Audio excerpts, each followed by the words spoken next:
नमस्ते दोस्तों, मैं हूँ सीमा वालिया। आप सभी का स्वागत है मेरे चैनल सीमा वालिया में। तो कैसे हो दोस्तों? आई होप आप सब अच्छे होंगे, ठीक होंगे। तो चलिए दोस्तों, आज इस वीडियो में हम जानेंगे कि हमारे घर में कौन से ऐसे छोटे छोटे 7 कार्य हैं जिन्हें करके हम अपने घर में सुख समृद्धि का वास कर सकते हैं। हर महिलाएं, हर स्त्री इस बात का ध्यान रखेगी, क्योंकि महिलाओं के ऊपर ही दोस्तों घर के कार्य की जिम्मेदारी होती है। उन्हें ही पता भी होता है कि हमें अपने घर किस तरह से, किस किस प्रकार से अच्छी तरह सहेजना, संवारना है और आगे बढ़ाना है अपने पति को। तो इसी टॉपिक पे दोस्तों वीडियो है हमारी, और आप लोग वीडियो को ध्यान से सुनिएगा दोस्तों, देखिएगा। करके तो मैं नहीं दिखाई हूँ, लेकिन आपको बताऊंगी ज़रूर, ठीक है जी। तो आप लोग ध्यान से वीडियो को सुनिएगा कि कौन कौन से ऐसे कार्य है जिन्हें करने से हमारा घर ऊंचाइयों तक पहुंच सकता है। तो सभी सभी भाई बहन को हाथ जोड़कर विनम्र नमस्ते। वीडियो को शुरू करते हैं। तो सबसे पहला कार्य दोस्तों हमारा ये है कि हम जब सुबह उठते हैं या शाम को उठ रहे हैं दोस्तों, दोनों ही समय का आप मान लीजिए। शाम की पूजा हमारे घर में 5:30 से लेके 5:45 से भी कर सकते हो आप, 5:30 से भी कर सकते हो। तो पहले हमें घर में अपने 2 दीपक जलाने हैं दोस्तों।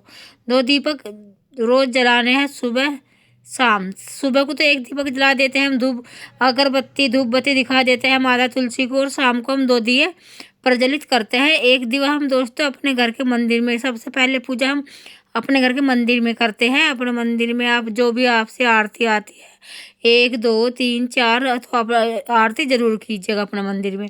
दूसरे दिए को दोस्तों हमें सारे घर में घुमाना है, अपने जो भी आपके रूम है, 1 2 3 जो भी है आपको सारे घर में घुमाकर, और दूसरा दीवा हम तुलसी माता पे जलाते हैं दोस्तों। तुलसी माता के पास रख देते हैं जला के, और हाथ जोड़ लेते हैं। जो भी आपको आरती आती है तुलसी माता की आप कीजिएगा, नहीं तो हाथ जोड़ लीजिए।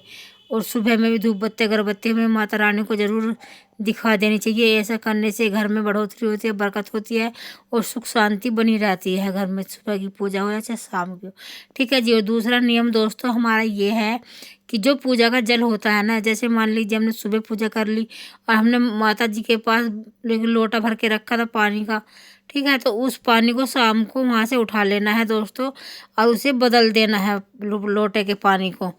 तो ये हम जब जल लेते हैं तो किसी आप बर्तन में भी ले सकते हो, नाली या सिंक में ना गिरे। अगर आप सिंक में गिरा हो जाए तो डायरेक्ट नाली में जाएगा, ऐसा मत करना। ऐसा करने से भी हमारे घर में थोड़ी सुख समृद्धि, इस सारे दिन से रखा हुआ पानी में सुख समृद्धि का वास हो जाता है। चाहे आप इसको पानी को पी भी सकते हो, या बच्चों को पिला सकते हो, या तुलसी माता में आप इस पानी को सला दीजिएगा, पर नाली में ना गिरे, सिंक में डायरेक्ट ना गिरे।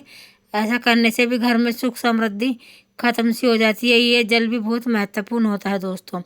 और तीसरा नियम है दोस्तों, जैसे हम अपने सोकर उठते हैं अपने घर में, सवेरे सुबह सुबह उठ जाते हैं या नहीं छोड़ते बेड, बच्चे पति बेड पर पड़े रहते हैं 7 8 बजे तक मिनिमम है, जब तक हस्बैंड लोग ड्यूटी पे नहीं जाते। तो हम इस जब तक हमारा बेड ऐसे ही रहता है, तो उनके जाने के बाद एक तो टाउल, जो गीला तौलिया है दोस्तों, वो अपने मेज बेड पे ना रखे। उसे आप जहाँ उसकी जगह है, अगर गीला है तो धूप में डाल लिए, नहीं है गीला है तो अपनी अलमारी अलमीरा में आप उसे तह करके रख सकते हो।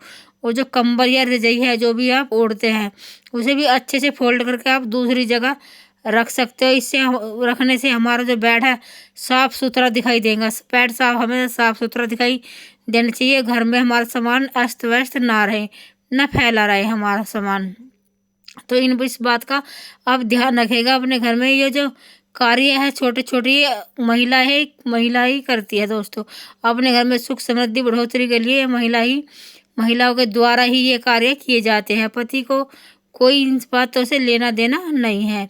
और तीसरा नियम दोस्तों हमारा क्या है, मान लीजिए हमने चप्पल पहन रखी है अपने घर में, हवाई चप्पल पहनने हैं हम या शूज पहनने हैं, तो उन्हें घर में कभी उल्टा ना रखे। बाजी बारी हो जाते हैं पैर से निकालने में, या बच्चों से भी पैर लग जाता है, या वैसे भी उल्टी हो जाती है चप्पल जूते। तो इस तरह हमें अपने घर में उल्टे जूते चप्पल कभी ना रखे, उन्हें हमेशा सीधे करके रखे। और ऐसी जगह रखे दोस्तों जहां आने जाने वालों की नज़र जूते चप्पलों पे ना पड़े। उन्हें भी एक जगह इस तरह निकालिएगा आप लोग इकट्ठा करके के सबकी जो चप्पल जूते एक साइड में मैनेज रहे, तो हमारे घर में सुख समृद्धि का वास अपने आप हो जाता है जब घर में सारा अरेंजमेंट काम हम करते हैं। और तो अगला नियम क्या है दोस्तों कि हमें अपने दरवाजे पे स्वास्तिक बना लेना है। स्वास्तिक हल्दी से भी बना सकते हो और जो लाल वाला सिंदूर आता है आप लोग उससे भी स्वास्तिक बना सकते हो। स्वास्तिक बनाकर ही हमें अपने घर में रखनी चाहिए। जैसे दिवाली हो चाहे कोई भी तीज त्योहार हो या प्रतिदिन बच्चे मिठो भी देते हैं, मान लीजिए हाथ लगा जाए कि किवाड़ पे दरवाजे पे तो वो मिट जाता है, तो इस तरह हमें दोबारा से उसे बना देना है, हमें ऐसे ही नहीं छोड़ना। और आखिरी नियम दोस्तों हमारा ये है कि हमें अपने घर में पूजा पाठ समय से कर लेनी चाहिए। समय से ही हमें अपने घर की रसोई के बर्तन धो लेने चाहिए, क्योंकि ये कार्य जो है हमें समय से करेंगे तभी हमारे घर में सुख समृद्धि का वास होगा, हमारे पति का काम जो है ऊंचाइयों तक पहुंचेगा और हमारा मन भी लगेगा घर में रहने में। तो ठीक है जी, तो दोस्तों हमारी वीडियो यहीं तक की थी। अगर आपको वीडियो पसंद आती है वीडियो को लाइक कीजिएगा और मेरे चैनल को सब्सक्राइब कीजिएगा। फिर मिलती हूँ आपसे एक नई वीडियो में।